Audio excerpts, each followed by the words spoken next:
charge.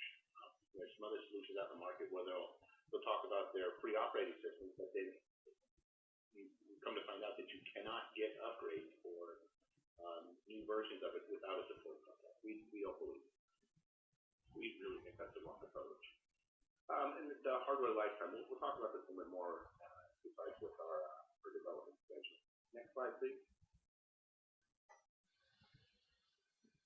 Yeah, this is our schedule here. So we have a very predefined schedule of when we release. We release twice a year in April and October. So every 6 months we are coming out with a new version of a processor. And these are shown, you can see these by the yellow marks here. Each version comes out, it's supported for 18 months. Those are our standard releases. And then you see the red lines, which you'll see around the 804 and the upcoming 1004 release, as LTS. Those are our long-term supported versions. And we really developed these for business owners who wanted to standardize on an Ubuntu offering without going through the upgrade hassles every 18 months. So these, we release them and we support them for 5 years.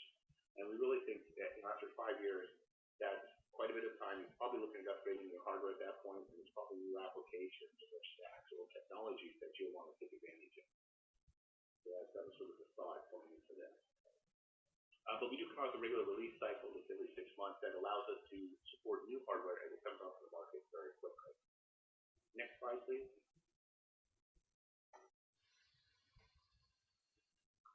Yeah, we mentioned this a few slides ago. This is a new offering from us called the Ubuntu Enterprise Cloud. We really think that the cloud computing is a very green market right now. It's a green field. It's just a great opportunity. And one of the big inhibiting factors that's been preventing a lot of people from moving to the cloud is the lack of standards and the lack of knowledge. So we really developed the UEC with sort of the same approach that we take to developing the standard Ubuntu products. We realize that a lot of people want to experiment with the cloud, but on the private side, so behind your own firewall. And we developed our product to seamlessly scale from the private to the public, right now to Amazon EC2. No other product in the market does this right. What this allows you to do is sort of test and develop on your site, and then if the product goes into production and it's wildly successful, as we hope all projects will be, you're able to scale on to EC2 and take advantage of the economics of running from the public cloud. This is a new offering. We've received overwhelming response in the marketplace to this. There is such a demand for knowledge around cloud computing right now. It's incredible. So we're really working with a lot of partners to help train them and help increase knowledge about cloud computing in the marketplace. Next slide, please.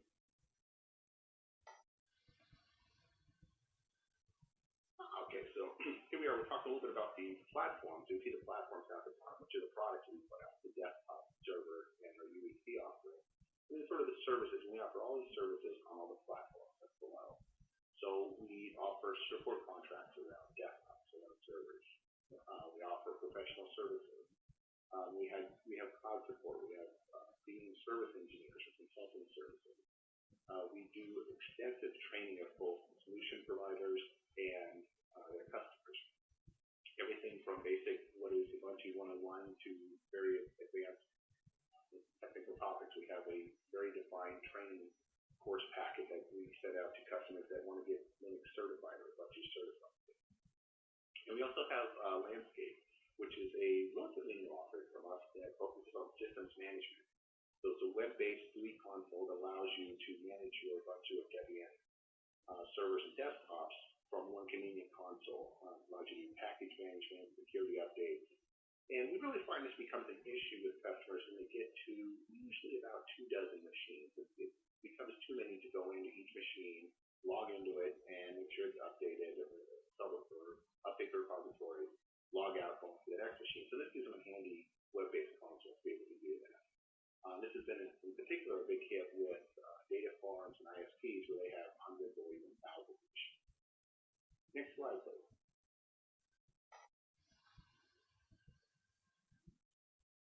We really see Ubuntu as a platform for innovation. That's why we have it as a core tenet of our business that the maintenance and security updates always have been and always will be without charge. We talk about Ubuntu being capable. We say you can take that and deploy servers without buying new subscriptions. So we have many customers to where they'll have support bunch of new machines, perhaps in a experimental role or an R&D role, and we don't mandate that they get new support contracts. That would be nice. In many cases, they come back to us and say, wow, these things are working out better than we expected. We really do want to be able to buy support, be able to call on a local provider to help us out when we have questions. But we don't mandate that, so we find that really fosters adoption in the customer's accounts. That's kind of talking to the next point too. What we find is a lot of customers do not want support content on their machines in the lab, which makes sense. I mean, they're experimental, they're very transitory in nature, they're set up, tested, maybe for a few days, torn down again. And we give them that kind of flexibility to where they're very happy to use our solutions. Next slide, please.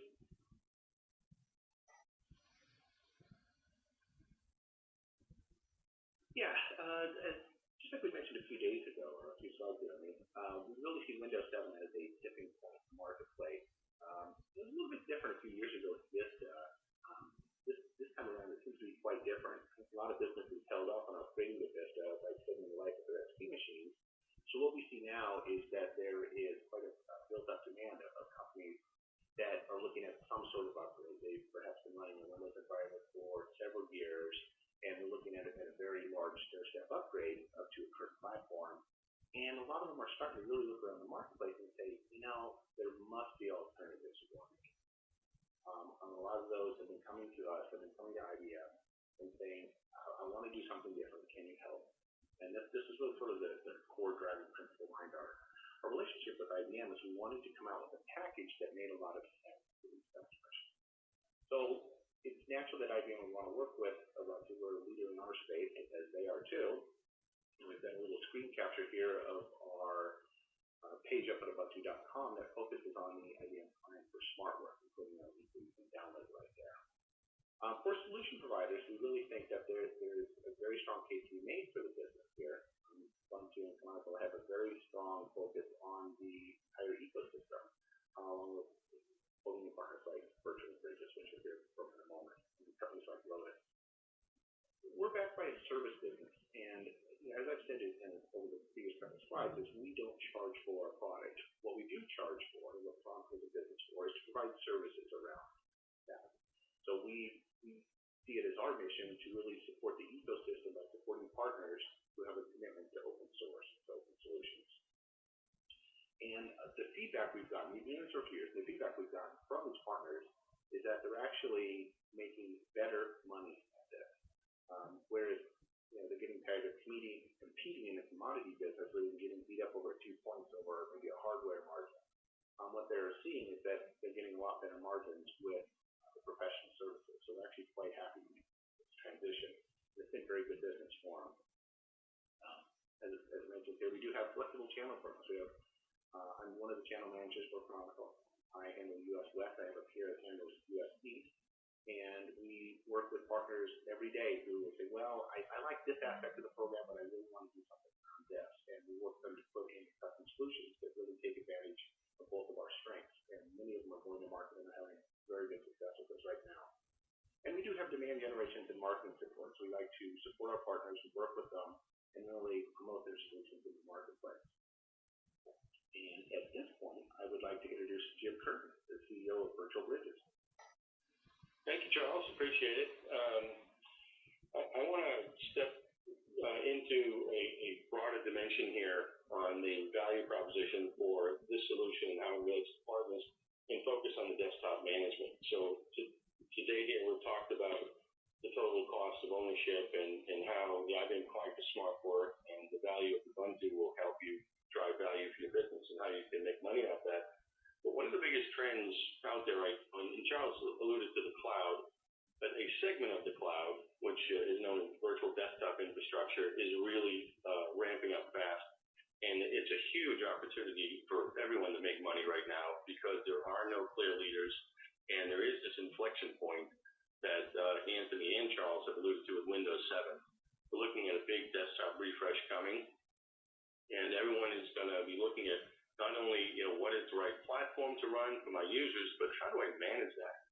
Because a significant component of cost for our customers is the management of these desktops.